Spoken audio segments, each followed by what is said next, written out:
Welcome to a Toyota GR86 Cup lap guide. This week we're at VIR, which I like to consider America's Nordschleife. Now, although this Toyota only has a small 4-liter boxer engine, it has a ton of grip coming from these slick tires.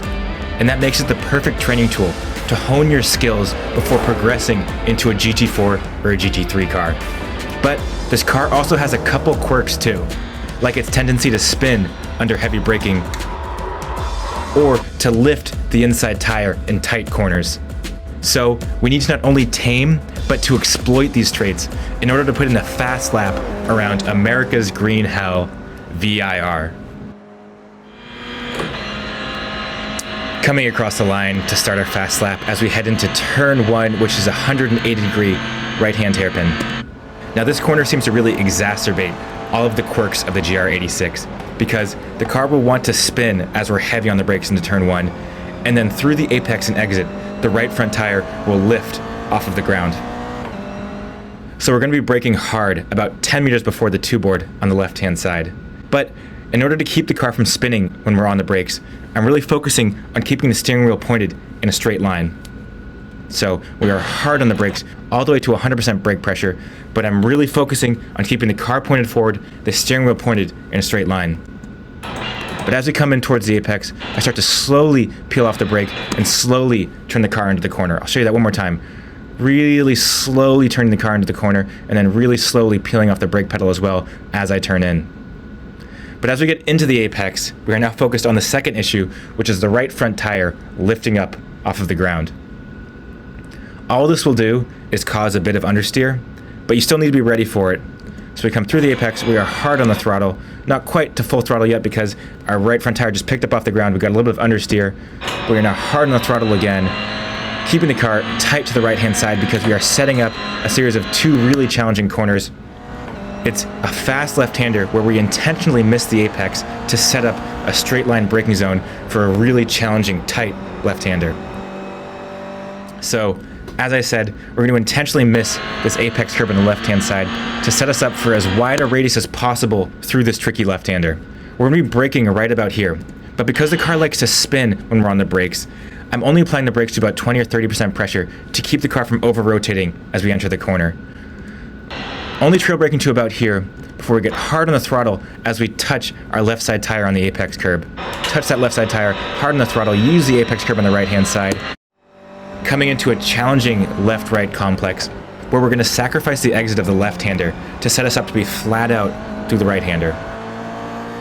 It can be challenging to find a good reference for this braking zone, so I'm braking right about here to about 90% pressure, but then immediately peeling off as we turn into the apex. I overdrove that entry just a little bit. We can hear a lot of tires squeal. I'm overloading those front tires, losing a little bit of time through the apex, but we're hard on the throttle. As I said, we're not tracking out all the way to the right-hand side though, just to the middle of the road because we're going to immediately turn right and we want to be flat out through this next right-hander. So we immediately turn right, we are flat out, clip that apex curb on the right-hand side. Through this next sequence of corners, we're easy flat out.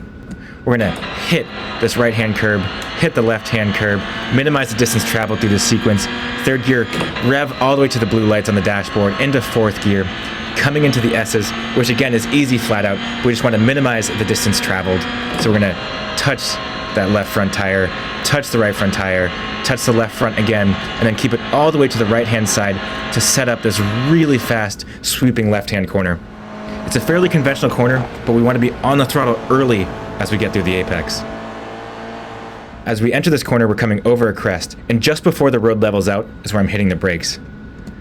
It's a very gentle brake though, because we're trying to not overload the front tires. So you can see I'm only braking to about 10% pressure, dropping it down into fourth gear. And then I'm hard back on throttle before we hit this apex curb. Using that apex curb and using all of the road on the right-hand side before hustling the car back to the left to set up the most challenging braking zone on the entire lap.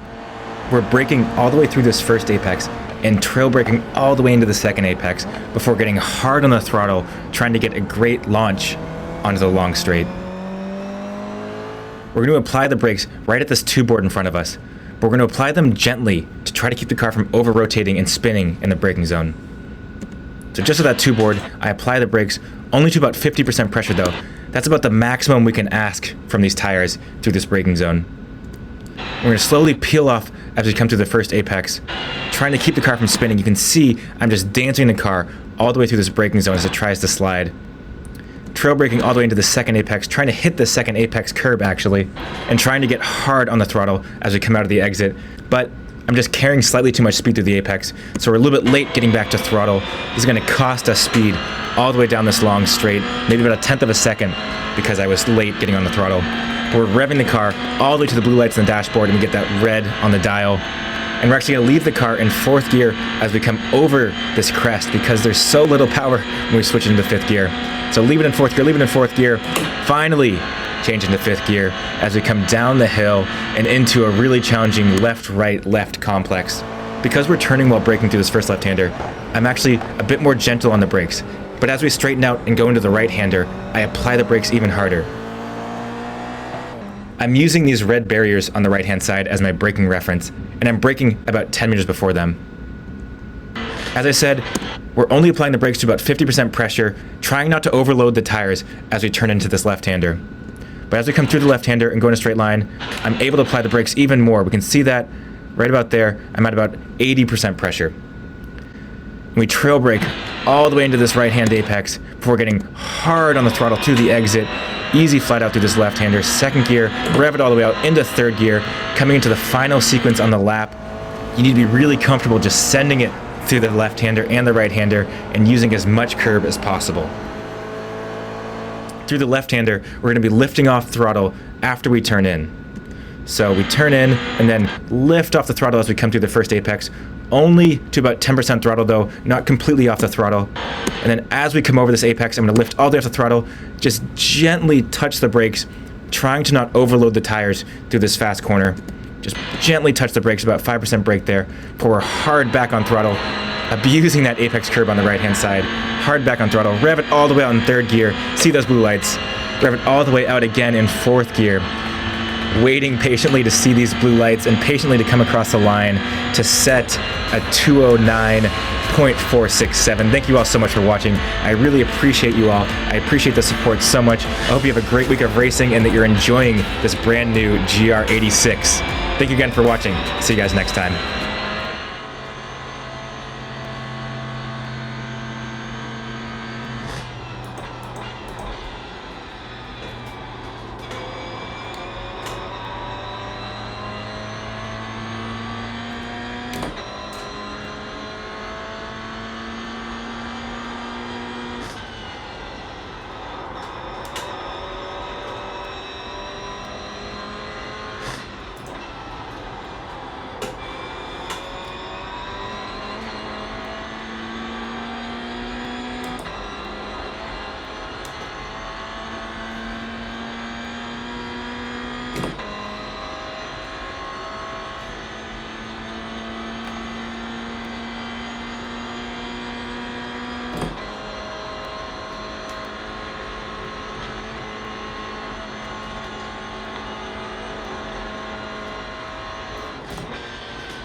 You